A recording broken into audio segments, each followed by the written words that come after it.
Hello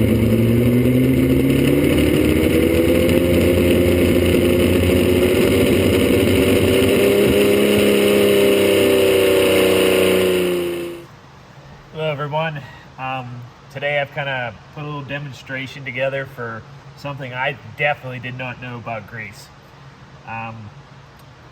Is your grease waterproof?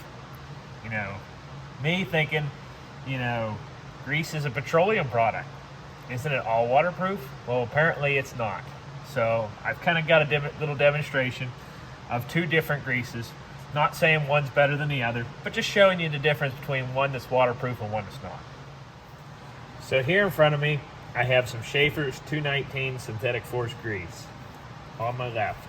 And on my right, I have Traveler's HD Premium grease. Both are pretty decent greases.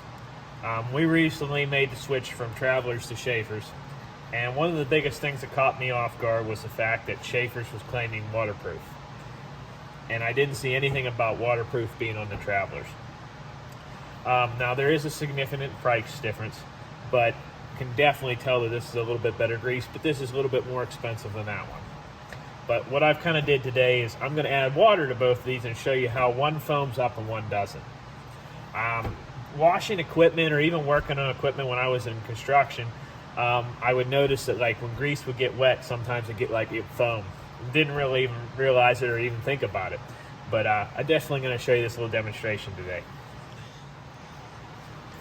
So we're going to go ahead and add just a little bit of water. These things of grease.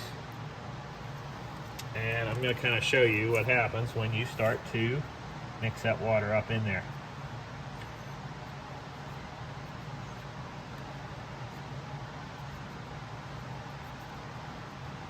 I probably actually kind of got a little bit too much grease on this one, but you can kind of see how it's starting to change colors there. How it's starting to become went from red to a pink.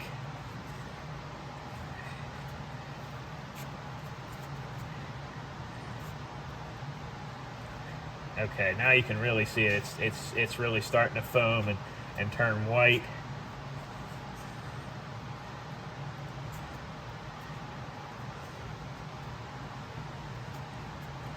And that's only, 20, 30 times around.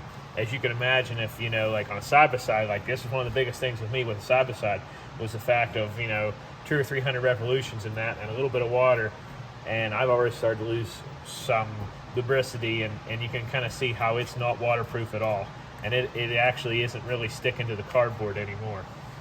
So I'm going to go ahead and put a new glove on, or just change hands here. And we'll start doing the Schaefer's.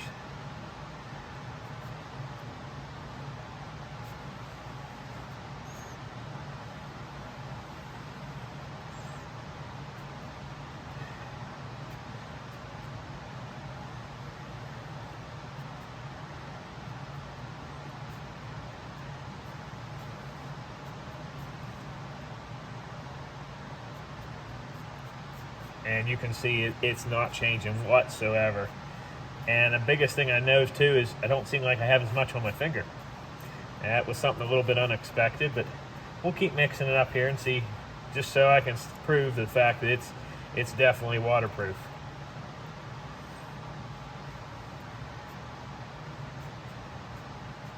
Another thing I can see is the water is actually beating up on the grease rather than mixing in with it.